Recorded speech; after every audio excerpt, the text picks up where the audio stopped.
ازيكم يا بنات؟ النهارده هنقدم تسريحه حلوه جدا هتعجبكم قوي، وهي بتاعه إلسا اللي في فيلم فروزن.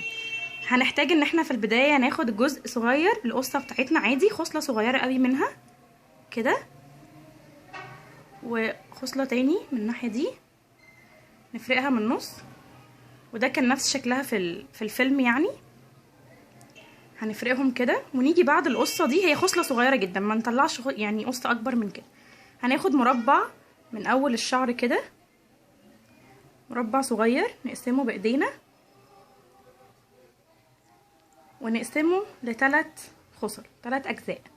ادي 1 2 3 كده بقى معانا 3 خصل زي الضفيرة العادية. هناخد اللي في اليمين في الشمال واللي في الشمال في النص، وهنعمل كده مرة تاني، اللي في اليمين في الشمال واللي في الشمال في النص.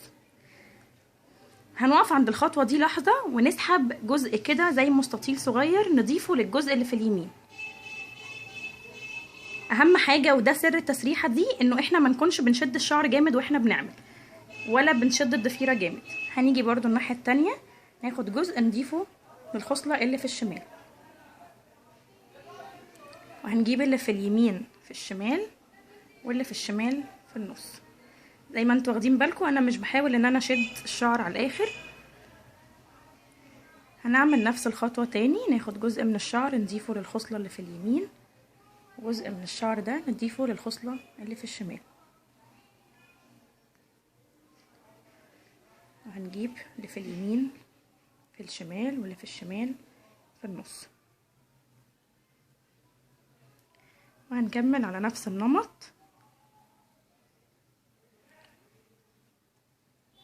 خلينا بس نكون دايما بناخد نفس الخصلة، يعني ما نزودش حجم الخصل اللي بناخدها من الشعر الاساسي نضيفها لل3 خصل الاساسية اللي بنشتغل بيهم.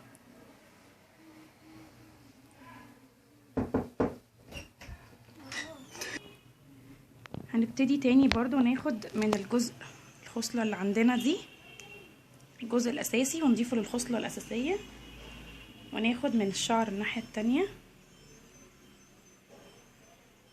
زي ما اتفقنا خليكوا دايما فاكرين ما تشدوش الشعر جامد. بنضفر عادي جدا. انا ممكن ان انا اضيف الخصلة دي، الجزء ده للخصلة دي، واضفر عادي، بس انا مش بحب اعمل كده علشان منساش ان انا يعني ضفت ولا ما ضفتش. وهناخد الجزء ده كده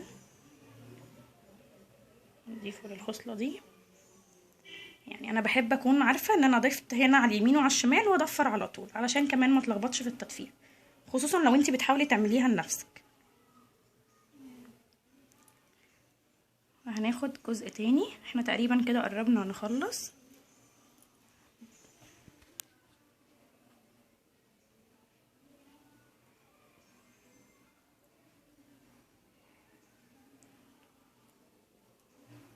وهنضفر عادي زي الضفيرة العادية. وهنيجي هنا نضيف الخصلة. خلاص احنا كده عند اخر الشعر، هناخد كل الشعر اللي باقي تبع الخصلتين يعني كده، ومعانا خصلة في النص هناخد الجزء اللي تحت ده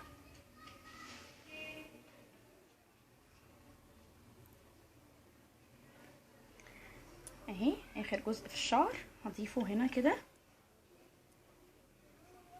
والاخر جزء هنا هضيفه هنا، وهضفر عادي. برضو بفكركم انه اساسي ما نشدش الشعر واحنا بنشتغل. هنضفر ضفيرة عادية جدا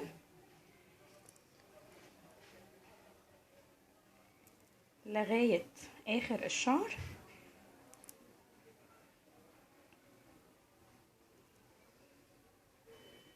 طبعا كل بنت حسب طول شعرها برضو هتليق على اي حاجة، يعني شعر طويل او قصير تقدري تعمليها لنفسك. هنحتاج هنا ان احنا نستخدم استك صغير زي ده كده، نربط بيه اخر الشعر. وهنا يعني اهم حاجة في التسريحة ان احنا هنبتدي نشد الخصل دي كده تاني من تحت، نطلعها لفوق شوية، نشد كده علشان يدينا الشكل فعلا اللي كان في فيلم فروزن ده. طبعا كل ما كان الشعر اتقل كل ما هتدينا فوليوم اكتر. شد كده هنا كده، مفيش مشكلة، كل ما الشعر يطلع بشكل سوفت كده هيبقى شكله احلى جدا. شد من هنا كده كمان، شد دي كده، وهنا دي شدها